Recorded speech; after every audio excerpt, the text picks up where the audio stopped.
बढ़ते आगे, जहां यमुनानगर में हरियाणा के मुख्यमंत्री नायब सिंह सैनी ने संबोधित किया है। दरअसल कार्यकर्ताओं में जोश के साथ साथ सीएम सैनी का स्वागत किया है। कंवरपाल गुर्जर, राज्यसभा सांसद कृष्णपाल गुर्जर, कृष्णलाल पवार समेत बीजेपी के कई नेता मौजूद नजर आए हैं।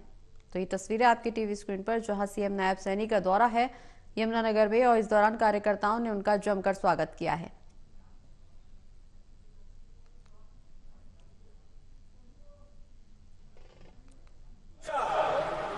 कि क्या कार्यक्रम है। मैंने कहा कि मैं सीधा यमुनानगर में पब्लिक मीटिंग है उसके अंदर जाऊंगा। तो आदरणीय प्रधानमंत्री जी ने कहा कि सभी को बोलना मेरी तरफ से कि हर व्यक्ति घर घर जाकर के उनको मेरी राम राम बोलना। मैं आपको आदरणीय प्रधानमंत्री जी की तरफ से आपको राम राम बोलता हूं। भाइयों, ऐसा नेतृत्व है, ऐसा व्यक्तित्व है जिसने आज देश दुनिया के अंदर भारत को एक नई दिशा देने का काम किया है। मुझे गर्व है ऐसे प्रधानमंत्री के ऊपर जिन्होंने भारत को एक नई दिशा दी है।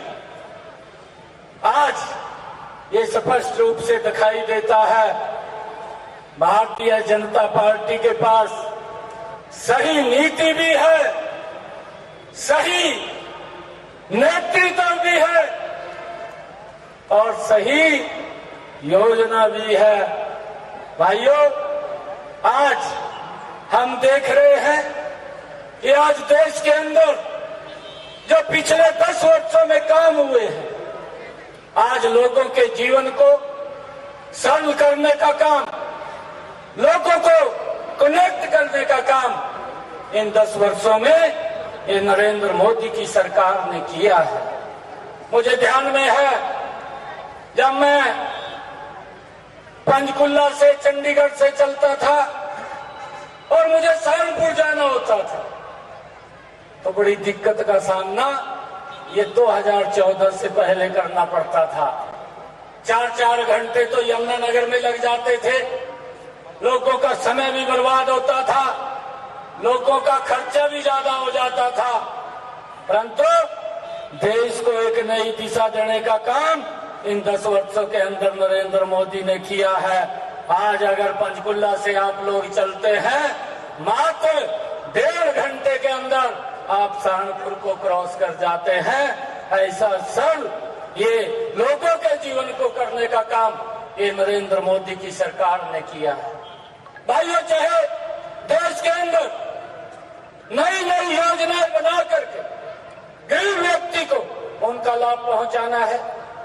आज देश के अंदर नरेंद्र मोदी जी के नेतृत्व में चाहे गरीब व्यक्ति को 5 लाख रुपए का आयुष्मान कार्ड की बात हो, चाहे गरीब व्यक्ति को 4 करोड़ से ज्यादा मकान बना करके देने का कार्य लगातार नरेंद्र मोदी की सरकार कर रही है, और चाहे हमारे किसानों को प्रधानमंत्री किसान सम्मान निधि दे करके उनको मजबूत करने की बात हो, और चाहे डबल इंजन की सरकार ने हरियाणा के अंदर हम सब देखते हैं, नहीं तो पूर्व की सरकारें।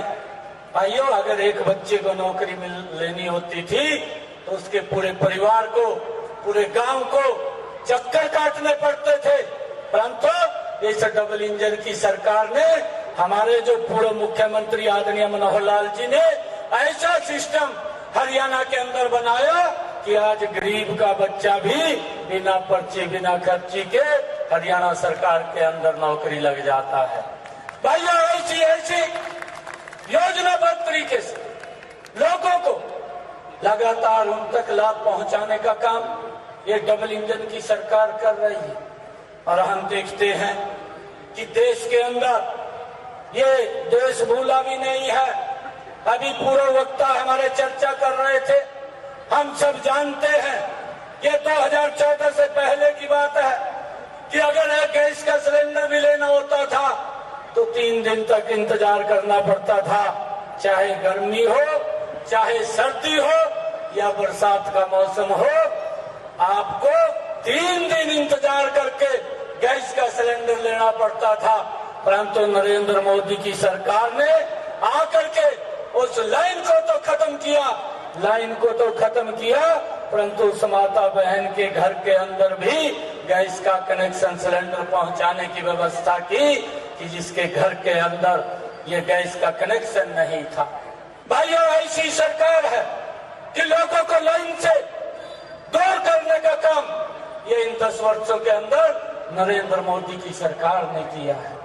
मैं आप सब यमुनानगर की सरदारी को आज बहुत बहुत बधाई भी देता हूं। इतनी भारी संख्या के अंदर 4 बजे आप लोग यहाँ पर बैठे हैं और आप लोग, क्योंकि ये चुनाव का समय है और हमारे सामने 25 मई को हमने हरियाणा से 10 की 10 लोकसभा की सीटें कमल के फूल खिला करके तीसरी बार नरेंद्र मोदी जी को इस देश की बागडोर सौंपने का भाइयों संकल्प लेना है।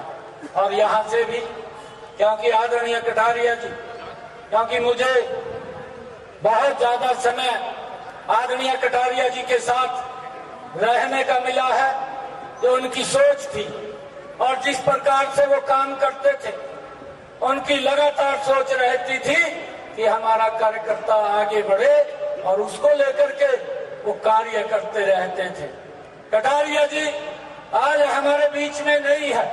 आदरणीय प्रधानमंत्री जी ने कटारिया जी को ये कमल का फूल दिया है और मेरी आप सब लोगों से ये निवेदन है कि आप हम सब एकजुट होकर के यहाँ से बंतो कटारिया जी को कमल का बटन दबा करके बड़े मैंडेट के साथ यहाँ से नरेंद्र मोदी जी के पास भेजने का काम करें, ताकि जो देश ने एक नारा दिया है, आज देश बोल रहा है कि अब की बार 400 पार का जो नारा है